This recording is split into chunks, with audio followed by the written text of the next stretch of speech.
The city was already breathing before dawn. Neon signs flickered weakly against the fading night, car horns echoed between tall glass towers, and the faint aroma of fried noodles from a street vendor drifted up to her window.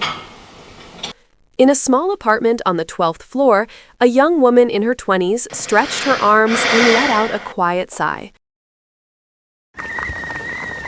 The kettle whistled. Coffee steam curled into the air, filling her narrow kitchen with warmth. She leaned against the counter, mug in hand, gazing at the skyline. Skyscrapers shimmered with morning light. "All right," she whispered to herself, voice both weary and determined. "New day, let's go."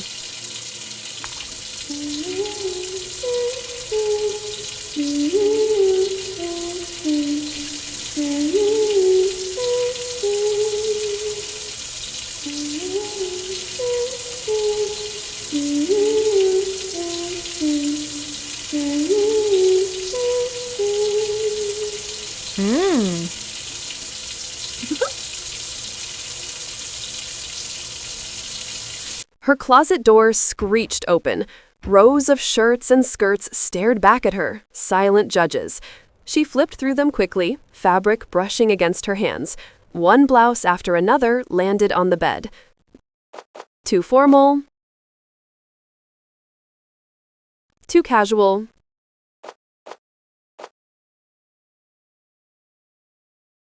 Too plain. The city outside roared with life, but inside, time ticked louder and louder. Finally, she slipped into a white blouse, tidy my hair,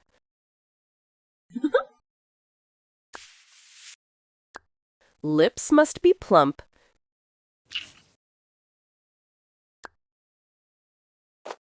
simple clips,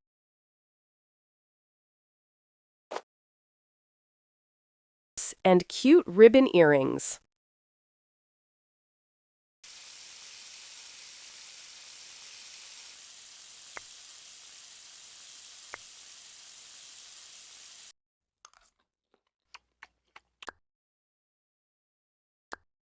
Only for disaster to strike. A single drop of coffee tumbled from her cup and spread into a dark circle right across her chest. Her eyes widened. No, no! She dabbed at it with tissues, but the stain bled larger. With a frustrated groan, she tore it off and grabbed another. Then came the real crisis. She reached for her handbag, ready to run, only to realize her office ID was gone. Her heart thumped. She tore apart the sofa cushions, flipped through papers on her desk, checked the bathroom counter. Nothing. The city outside felt like it was mocking her, rushing ahead without her. Her breath quickened until, finally, her eyes caught the lanyard tangled in her laundry basket, peeking out like a guilty secret. She snatched it up with a gasp of relief. Of course it's here," she muttered, shaking her head. But when she glanced at her phone screen, her stomach dropped. 15 minutes late already. Calm rush, full of energy. And then she laughed. A small, tired laugh that grew lighter as she shoved her arms through her blazer sleeves. "All right, city, catch me if you can." Outside, the streets greeted her with chaos. Taxis honking, scooters weaving, vendors calling out, selling steaming buns and fried snacks. The sharp, buttery smell of fresh bread from a bakery wrapped around her as she grabbed a croissant from the counter with quick thanks, biting into it mid-stride. Flakes scattered onto her blouse, but she didn't even care. Her headphones blasted her favorite upbeat song. The rhythm matched the beat of her footsteps as she weaved through crowds, dodged briefcases, and sidestepped puddles left from last night's rain. The rush was no longer panic, it was power. The city moved fast, but so did she. When she finally reached the bus stop, chest rising and falling, cheeks glowing with energy, she felt alive.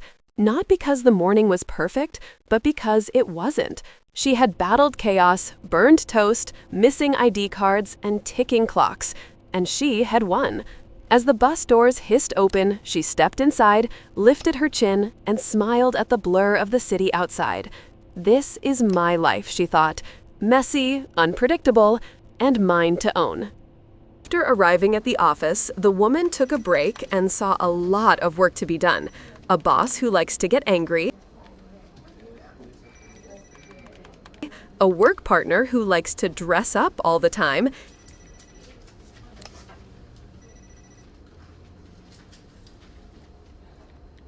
and he is a man who likes to listen to music and not work. Oh my gosh, today there is a presentation. Then the woman looked for the document in the cupboard. It wasn't there. It wasn't in the bag either. She started to panic, and it turned out the document hadn't been printed. The presentation went smoothly, and the woman continued working until the afternoon.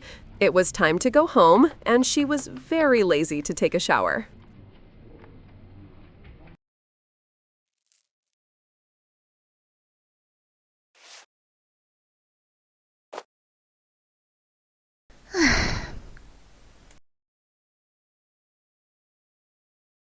Yes, that's my life. Sometimes I can be in a hurry, sometimes I can be very slow, sometimes I eat irregularly and I don't have time to do the laundry, sometimes I rarely exercise, I rarely talk to my coworkers because, she only dresses up and the other one only listens to music.